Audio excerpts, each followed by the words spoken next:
Welcome to Flat Earth Debate, Uncut and After Show.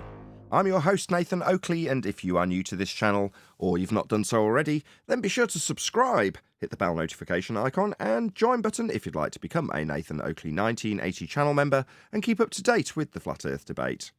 If you would like to support the channel, there is a super chat that runs alongside each of these shows while they premiere, and there's also a PayPal, Patreon, crypto and thanks button in the info box below the video.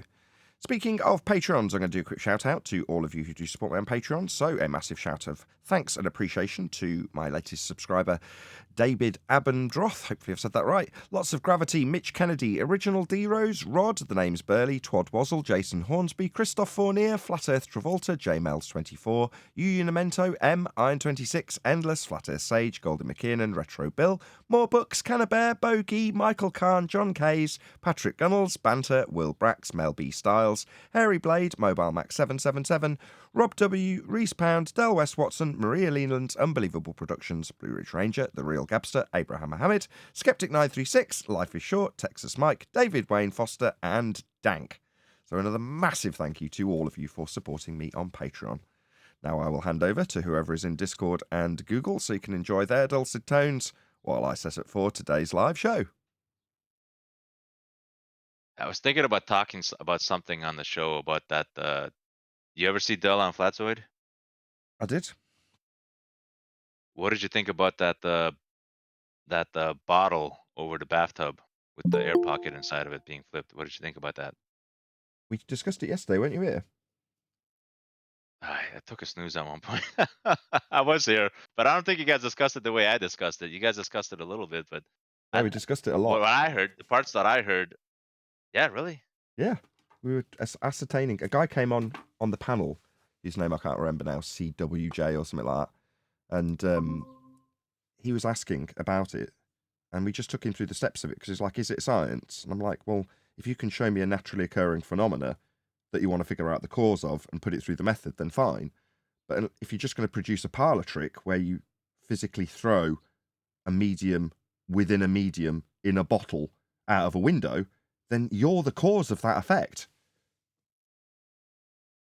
Yeah, no, I heard that part. That wasn't exactly what I wanted to discuss about it. But yeah, I heard that part actually. I was around for that. I should say I was awake for that because at one point I had like a little half an hour snooze. I forget what point. My main You know, point, you get all comfortable, right? was that it serves no benefit to us. The only reason for this to exist at all is so it offers up a false dichotomy. That's it. It doesn't serve us anything. We don't need to explain this. We're not making a claim about it. So why are we even discussing it? Oh, because they've got a claim of gravity that they need to claim. So it's much easier for them if they stack it up alongside a claim that we're making about an upward rising Earth. That's all it is. No, my claim is not that. I'm a biblical cosmologist. The Earth does not move. Okay. My claim is not that at all. I don't even know if Dell even made that claim. I think it might. I don't know because I never followed any of this stuff. But Yeah, my Dave's, assumption is sometimes people quote what people say. So I'm not sure if he ever made that quote either. Dale's got the Earth moving up. That's what He he's describing. does. He did it on flat switch the other day. Well, I don't know, but for me, the Earth does not move because God's word says the Earth does not move. But my point was something else. But I'm not gonna have time to get into it today. Maybe I'll talk about it another day because I gotta step out. I gotta step out for a quick drive and I'll be back. What was it? I missed it. What'd you say? He's just asking about it. Okay. Oh, I was just asking what Nathan thought about it. But I got some other questions to like pass by Nathan and just in the panel and see what you guys say. But it might be another day. It might be another day, not today. So anyways, As long as it's not in a firmament. What's that? As long as it's not in a firmament. I'm not talking about the firmament either. But anyways, I'll leave it at that. Feel free if So you how want you to ask guys? about it. Feel free. What's that? Feel free. You don't have to stand on ceremony. If you want to ask stuff, ask. Yeah, I can ask, but I gotta go. Like I'm gonna go before the live show starts. So as soon as Bees of Buzz is in here, I might be here now. I'm gonna jet off, and Fair I'll be enough. back soon. Yeah. Just yeah, and I don't want to start because it might keep going. You know, sometimes we think something's going to be quick, and it could be a whole show, right? So yeah, but yeah, that's that. I don't think I want to cover Dave McKean again today. So, several people have contacted me about this particular video. I have no idea what it is. I only briefly read what they said they wanted to cover it for. But there's a video called... Oh, it's Roy Whitsitt. Oh, okay, that makes sense. In the Field, Robertson Jenis, episode 2. Fine. What about the one I put up on time? The 5 levels of time. Yeah, we'll do that one too. Well, no, that one's going to be in series, meaning you won't. That's going to be just like that lady with the gravity that you went through and wish you would have done it in the series. So this is the same. So learn from that one and keep the continuity. Okay.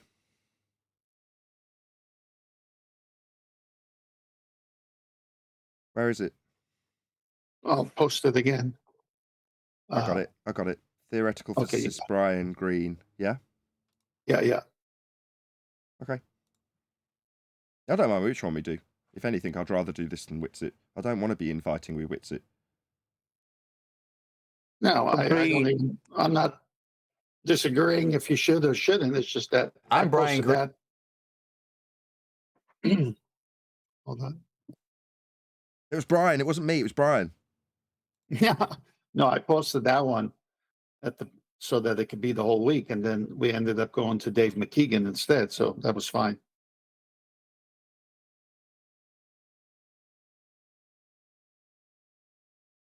I'm more inclined to do the ones that you give me because you give them. Well, I watch them. I watch them all the way. Number one, you watch them. Number two, you're supplying me with them. So I'd be remiss to say, oh, no, I don't want to do that one. Get me something else, which I have done in the past when you hadn't built up a reputation for consistently giving me videos to respond to. So in a way, I'm more inclined to do the one that you want me to do because of the work that you put in and supply us with these videos. So, yeah, I'll do that one to keep you sweet. No, so did you just wait a second? Did you just give 10th Man another job? No. 10th has taken it upon himself to provide me, specifically, with videos to respond to on a very regular basis.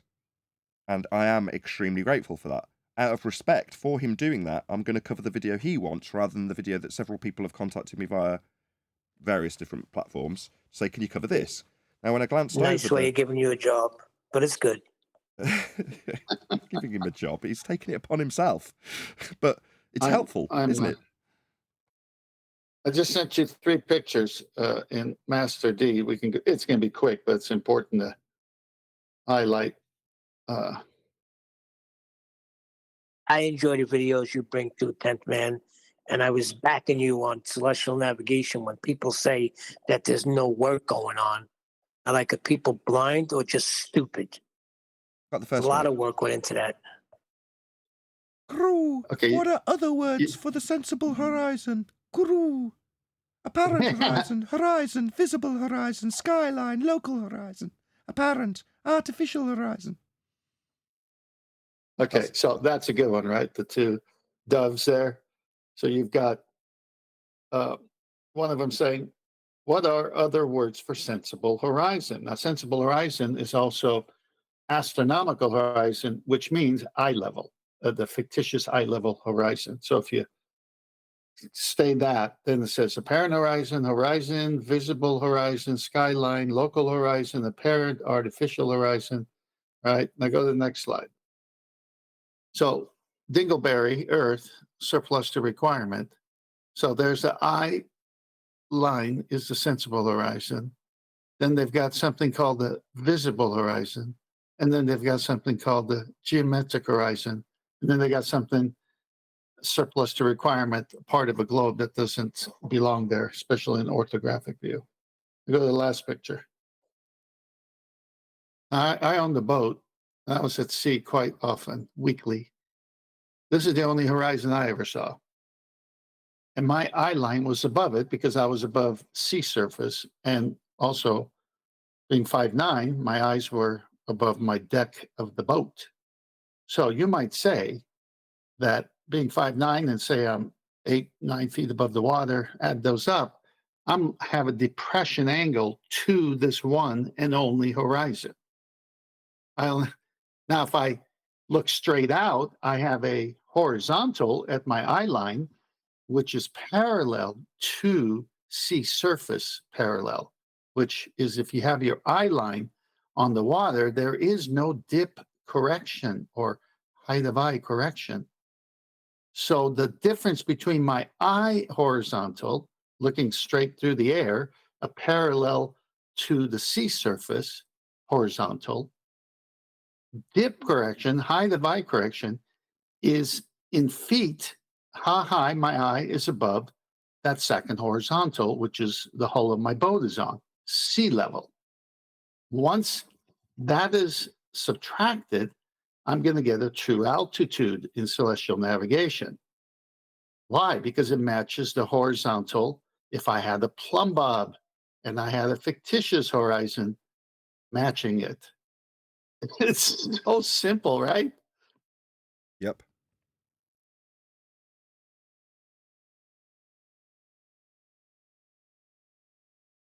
Good stuff. Yeah, it's simple. I mean, kids can get it.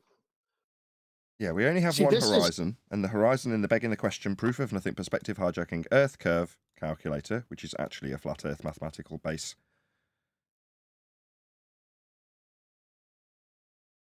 Yeah, exactly. And this is not orthographic view, the last picture. This is the way we see. It's not from the side of our own head, as you have said many times. Whereas the middle picture, there is no perspective. It's the side of you never see the world that way. And then they draw all these lines and confuse everybody because they already got you on the globe. Yeah, once you're on that diagram, how confusing or intuitive it is irrelevant. You're already begging the question. Understanding it isn't necessary. Knowing that it's based on a sphere and that's all you need to know is really what they're hoping for. They're not going to expect that somebody looks at this diagram on screen and goes, when do I see the side of my own head and the horizon in side view as a single point and the target all at the same time? Never. But that's how the maths works to exclude perspective. Yeah, you Right. said begging the question, right? Yeah. Well, let me finish up with this last slide, Neil, because he's going to start the show, if I may. I just put the last slide there. Tell me when you have it. Yeah. Okay, well, in the meantime, when we do celestial navigation, it's the alt-as, altitude azimuth method, which is called the horizontal coordinate system. And this is how it's depicted. Where's the curvature? Where's the dingleberry globe? Where's any of that?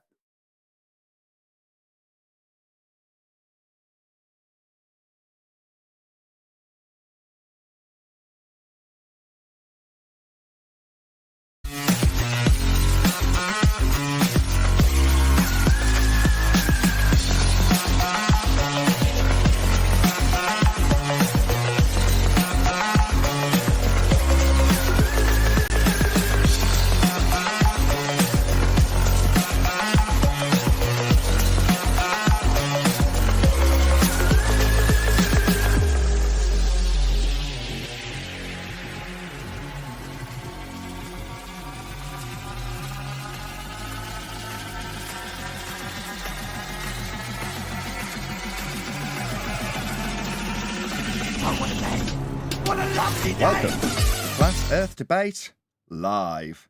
I'm your host, Nathan Oakley, and if you are new to this channel, or you've not done so already, then be sure to subscribe. Hit the bell notification icon and join button if you'd like to become a Nathan Oakley 1980 channel member and keep up to date with the Flat Earth Debate. If you would like to support the channel, there is a super chat that runs alongside each of these shows while they are live, and there's also a PayPal, Patreon, crypto, and thanks button in the info box below the video. Most importantly, if you'd like to join the discussion, simply mute the page you are currently watching, then click the link in the info box below this video to join the panel and express your views on the nature of Earth. If you do join, please don't swear. If you do, you'll be ejected, and if you are, please don't try to rejoin the stream using sock accounts. You'll be warmly welcome back on the next stream.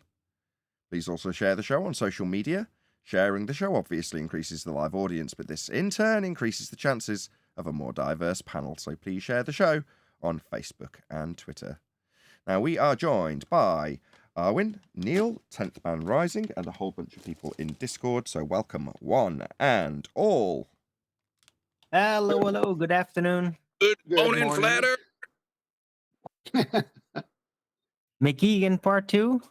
No, we're not going to do McKean part 2. I don't know if I spent ages editing the video all last night and this morning, and because it was such a long live stream, it was about 3.5 hours long plus the pre-show, so it's like over 4 hours of material that I had to wade through to put together in the most concise way I possibly could, and that took hours. It was probably the longest editing session I've ever done on a single video, because there was so much material to wade through and hack out and reorder and, you know, drop in various points again that I've cut out from earlier and things like that. So it was a fairly big undertaking to hack that 3 hours down to, I think I got it down to 25 minutes, which is pretty impressive. I think if anybody's edited a video, they'll agree that's good to get down 3.5 hours down to 25 minutes and still have all the relevant information in there.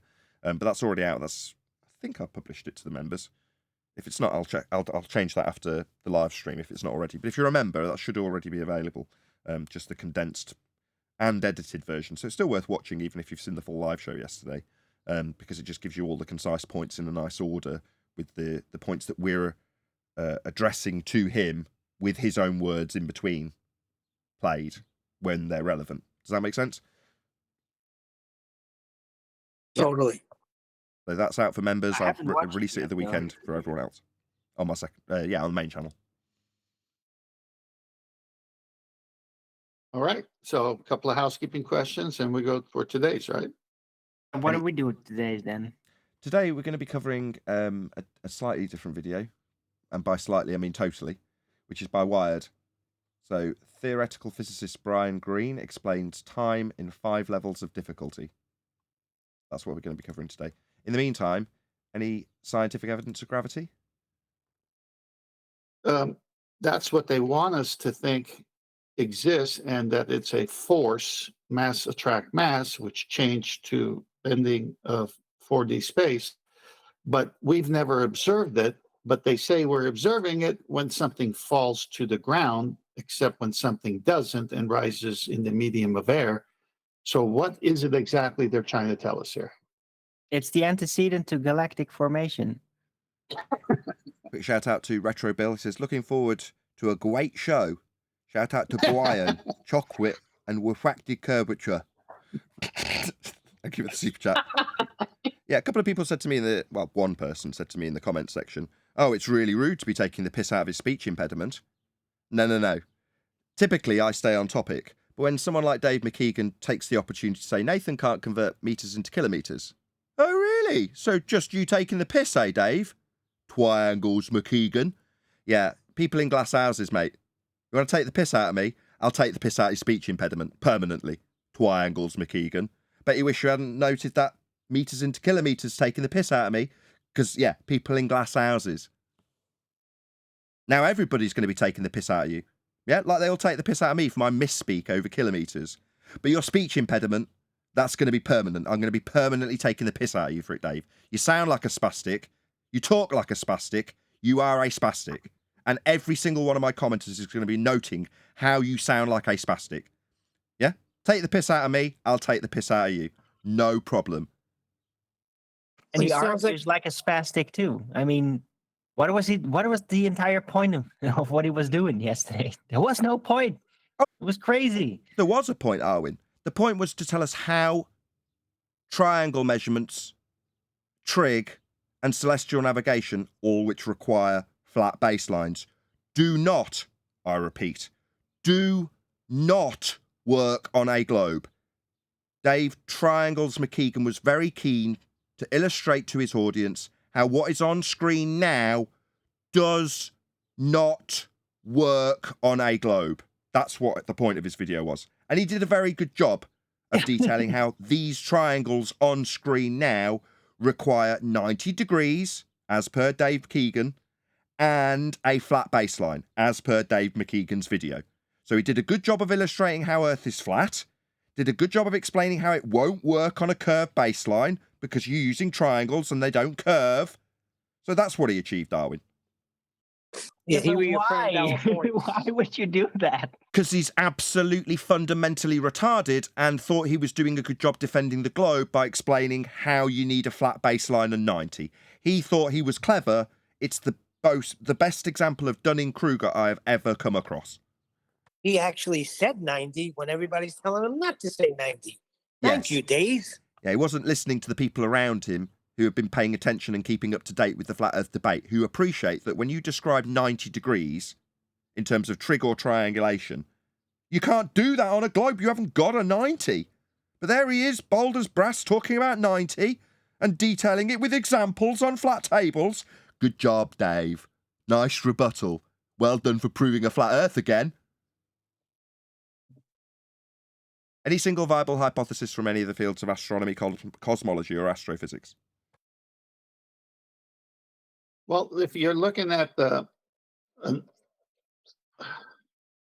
phenomena in the sky, a sparkling star, and then you invent a telescope throughout the years and say, oh, I get a closer look at it. Well, fine. What does that prove if that's all you're getting is just a phenomena of a star sparkling and you get a better view of it? What have they done? They've now gone into black holes and event horizons and Big Bang. They're tying it to everything. And all you've done is had a closer zoom in look at something in the sky. And then they say, because of that, we know Earth is a ball. How in the world do you get that? They don't. Okay, should we kick off with this? Sure. So, like always, I don't know, 10th has watched this video, I have not. So we're going in pretty much blind. Is there a particular timestamp you want us to start at, 10th? You're going to do from beginning to end. This is similar to the one series you did with the witch on gravity. You can label this whatever you want, but it's the same concept, except it's time and not gravity. Starts off with a child, young child, all the way to the very mature professor. Greene, and today I have been challenged to explain a topic in 5 levels of difficulty.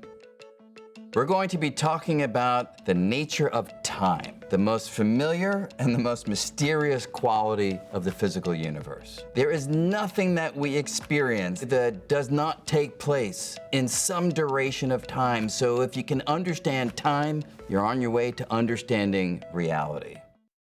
It's a concept, though.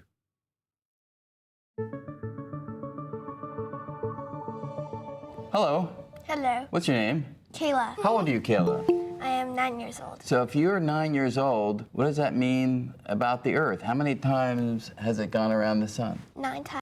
Never. We don't move around the sun. So immediately into begging the question with this child about a heliocentric religion that you're a part of. Why are you brainwashing this child with your heliocentric religion? I don't like this at all. You're indoctrinating children with heliocentrism straight off the bat. You're 9? How many times have we been around the sun then? None. We don't move around the sun. That's part of a heliocentric worldview. It's a model. It's not reality. You've started off by telling us that if we understand time, we'll understand reality, and then you've gone immediately to us moving around the sun in Kepler's orbital motion. No, we're not. That's just your religious belief that you're indoctrinating this small child with. 9 times. Never. 0. None. So there's a relationship between motion through space. There is no motion through space. Space is a sky vacuum.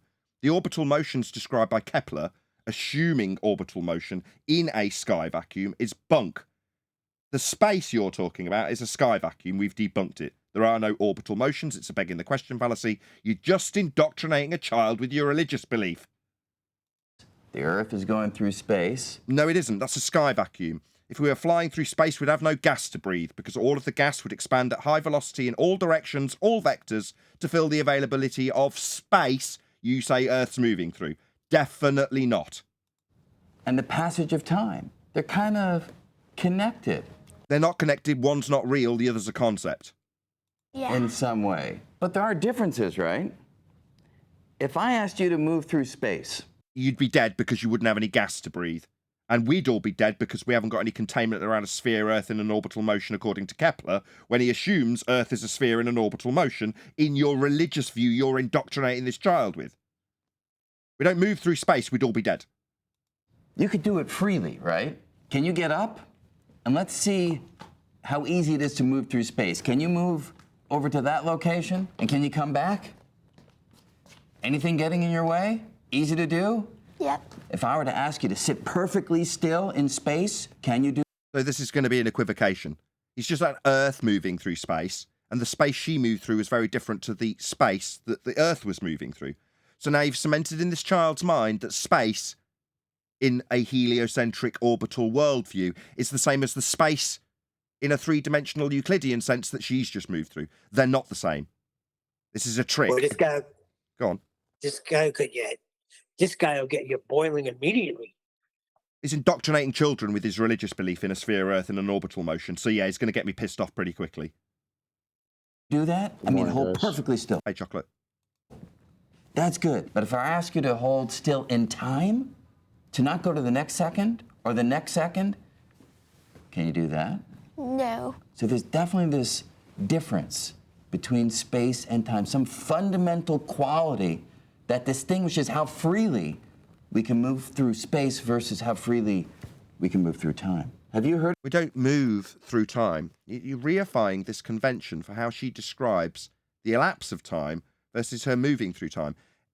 On screen now, I can already see where he's going with this. He's going to Albert Einstein. So what he's going to describe is her moving through a geodesic, a dimension invented by Einstein, as though that was somehow how she moved through time when she moved through space. Euclidean, three space, length, breadth, and depth. Not Einsteinian fourth dimensional time, which is a dimension. She didn't move through that. You can't move through that. That's a reification fallacy. So you're a scumbag, physicist Brian Greene. I doubt you're a physicist at all, especially as you've got this strapline of theoretical behind it.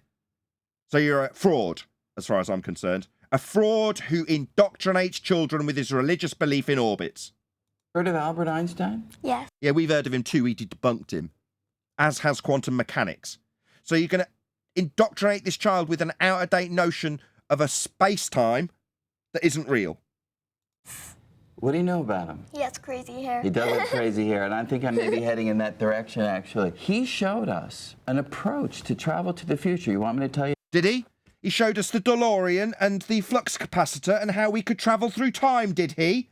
Because that's what you've just told this young child. Lying shit. Don't let this man near children, because he'll just lie to them and deceive them and indoctrinate them with his religious belief. It's disgusting. Tell you how you do it? You build a spaceship. Is she looking like she's about to build a spaceship and go out to a second law of thermodynamics violation? You're telling a child that in order to do what you're suggesting she does, she needs to build a spaceship. Does she look capable of building a spaceship? No, she doesn't. So this is just brainwashing, because you're suggesting in order to realise the thing you're describing from Einstein, in order to do it, she needs to build a fucking spaceship. Go out into space really quickly. We'd all be dead. I already debunked this. If we went out to space full stop, if it was real, we'd have no gas to breathe, because all of the gas could also go into that area of volume. It's called entropy. Have you heard of that, Professor Greene? Have you heard of entropy? Because if she was in a spaceship moving in an orbit, all of the gas would sod off and we'd all be dead. So why are you telling her about this second law of thermodynamics violation? Aren't you a professor? Aren't you a physicist? Shouldn't you know about the second law of thermodynamics sky vacuum violation? No, you're going to tell her about moving in it in a spaceship that she's made, right? You turn around and you come back to planet Earth. And No, she doesn't. She's never going out in a spaceship, and all the gas would vacate the Earth if that was the case. he showed us that when you're on that He didn't show us jack. He came up with some maths. He didn't show us anything. He hasn't shown us a fourth dimensional reified space. He hasn't shown us Euclidean turning into fourth dimensional pseudo-Ramonian. He didn't show anything at all, ever. That's because he's not a scientist. ship, your clock will tick off time more slowly. You Bollocks. A clock is a mechanical device. It's a piece of technology. If a piece of technology is ticking slowly, it's faulty. Because it's supposed to be comparing itself to the elapse of time based on the celestial movements where we have derived this concept from. But you're going to take the technology and reify it into the time itself, the convention? No, you're working outside of the convention. Again, to indoctrinate a child. will age more slowly. No, she won't. You're lying to her. She will never age Nathan. more slowly. This is a total disgusting lie. Nathan, 15 degrees an hour of the sun moving, does that slow down or speed up? No.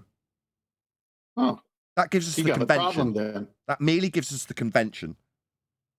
But it doesn't mean that you can change or work outside of the convention to go on to describe time slowing down or her aging more slowly. It's complete lies.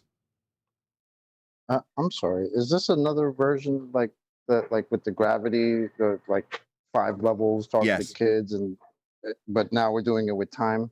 Yes. Okay, wonderful. So that journey may only take you, say, a year, 6 months out and 6 months back, but you know. So again, equivocation. Yeah, so you've given her a qualification within the convention, and you're telling her that her aging process will work outside of the convention. Bullshitter. Disgusting. You know what? When you step out of the ship, it'll. When's she going to do that? After she's fucking built it? Yeah, this ain't happening. You're taking her to imagination land to indoctrinate her. You scumbag.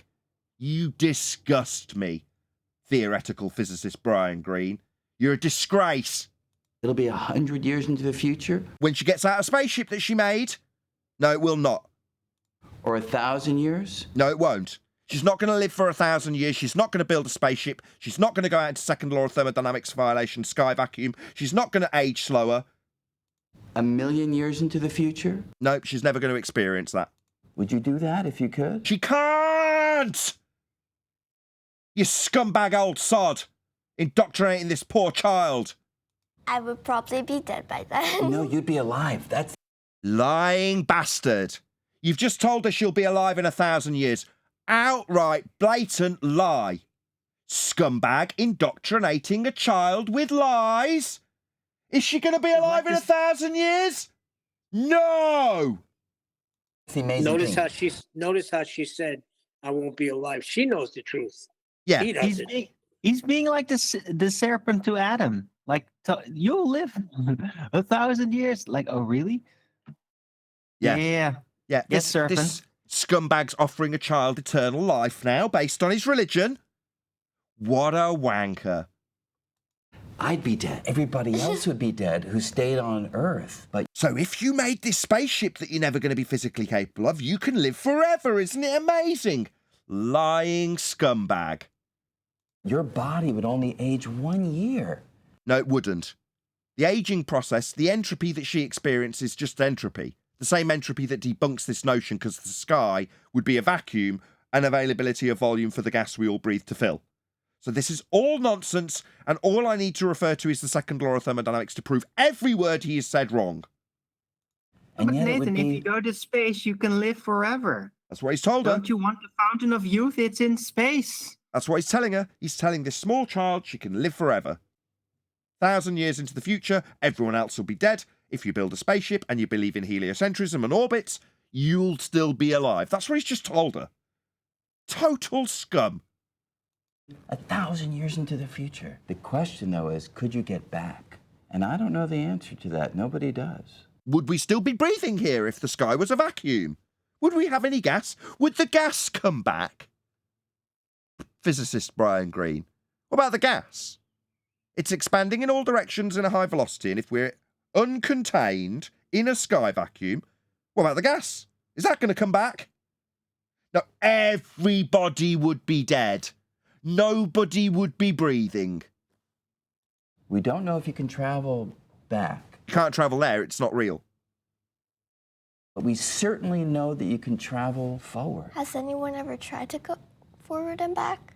I don't think so. But you've just told her she can. So even by your own example, you don't think this is possible when she asks if anybody's done the thing you've just specifically told her she can do. Your answer is, I don't think so. Why on unholy hell are you telling her it then? Hey, That same didn't they go to the moon? No, but it's all logical. I mean, if she do that, she could live forever. But he's basing that on that nobody's ever done that before, to be certain.